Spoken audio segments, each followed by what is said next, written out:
Well, if you're thinking about everything you loved and how it's going to turn into mush as you're shoveled into the grave, it's a hard thought. But on the other hand, if you think of all the jerks who've oppressed you, it's a great consolation to know that they too will go down into that good night. Nothing lasts. If that is not a cause for joy or despair, it's a cause for expanding one's feeling in the moment. If nothing lasts, then there's a conclusion, not a feeling to be drawn from that observation. The conclusion to be drawn from it is then the felt presence of the immediate moment must be what life is for. And somebody who could take that perception and use it that way could immediately transcend all kinds of neurotic behavior, longings, regrets, doubts, fears. No, you just say, no, the felt presence of immediate experience. Yeah, sentimentalism. Yeah. Well, first of all, let me comment on the Buddhist thing. I'm not that friendly to that formulation because it still is postponing gratification. It's saying death is the bouquet of life, you should live toward death. I would say the bouquet of life is this moment. But to the more important point of longevity, I certainly am not interested in living forever, whatever that might mean, because I suspect if you live forever, you miss the point. In other words, I think you miss the bouquet. On the other hand, I don't see anything wrong with, well, no, that's too much to say. The only problem I have with living past whatever, 70 is you do get into political issues of are people buying time at the expense of somebody else. One of the weirdest things about this culture is we've invented a sin for which there is no name. It's so beyond most people's ability to conceive. And this sin that we've invented is we steal the future from our children. You know, we do it with our medical health care plans where we know that all this fine surgery and stuff that you're getting is at the expense of the next generation of people. We overuse resources, leaving nothing for future generations. I don't know how that would all be sorted out. I am attracted by the idea of living as long as I want to live. I wonder how long that would be. And of course, if you make people comfortable, probably they would like to live a lot longer. What reason is there for a person to check out of a comfortable situation? In a sense, what nature does is make the body a less and less comfortable place to be until finally you just say, all right already, you know. Beam me up, Scotty. But then, you know, the other possibility is what if there were forms of existence that were dematerialized? How would we feel about going into circuitry for a few rounds of eternity? And what are the moral implications of that? I don't know. I've had this argument with Robert Anton Wilson. He's a big enthusiast for life extension.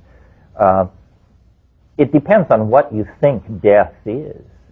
And I've managed to talk myself into the idea that death is probably not simply dissolution and chaos, not because I have received any guidance from on high, but just as I observe nature, she has a wonderful parsimoniousness about her behavior. And clearly this form, which is basically an unraveled DNA molecule that is now making a lot of claims on resources in the environment in order to keep this body going, is nature put a lot of effort into this. And I think that the best model for what life is, based not on religious thinking, but on biological thinking, is life is what you get when a hyperdimensional object protrudes into ordinary space. In other words, if we take this cup and cut it in two, it doesn't change. It just becomes a cup in two pieces. But it doesn't bleed, it doesn't rot, it doesn't lose its essence. If we take any living being, from a bacterium to a brontosaur, and cut it in two, the entire system falls apart very quickly, and we've created a mess, and we see that the thing that we had is no longer there. So I think what biology is the intrusion into three-dimensional space and time of hyperdimensional objects. And the other clue to that seems an argument for it, is that we do have this thing called a mind, but we can't find it anywhere. It doesn't seem to be anywhere. Even when you get down to the level of electrodes in the brain and saying words to people and watching oscilloscopes, you still can't seem to quite nail it down. So I think probably these objects retract back into hyperspace, higher space, and that this is what the soul is. The soul is there is something to this idea of a morphogenetic field, and we clothe ourselves in matter, but we are not matter, and so to actually complete a human cycle of existence, you have to go into death.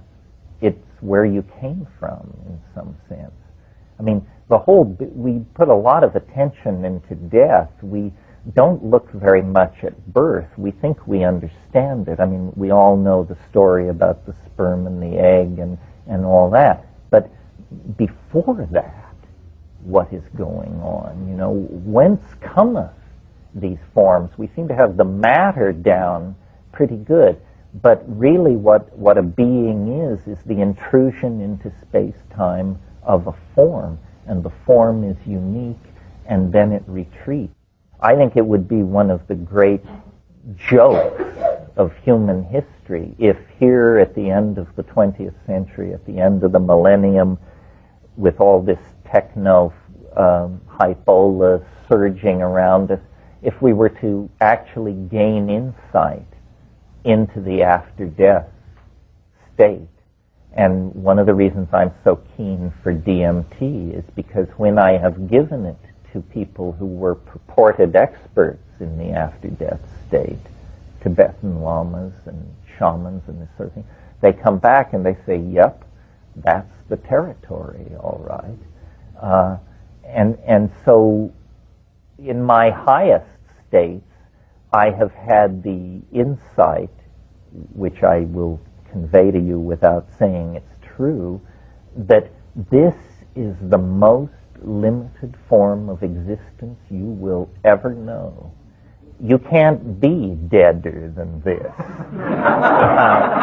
This is the bottom line. And so the good news is it's only up from here. But of course you have to bet the farm on this cheerful rap, and there's no whining if you're wrong. This is an all or nothing bet, and so naturally it brings your heart into your throat.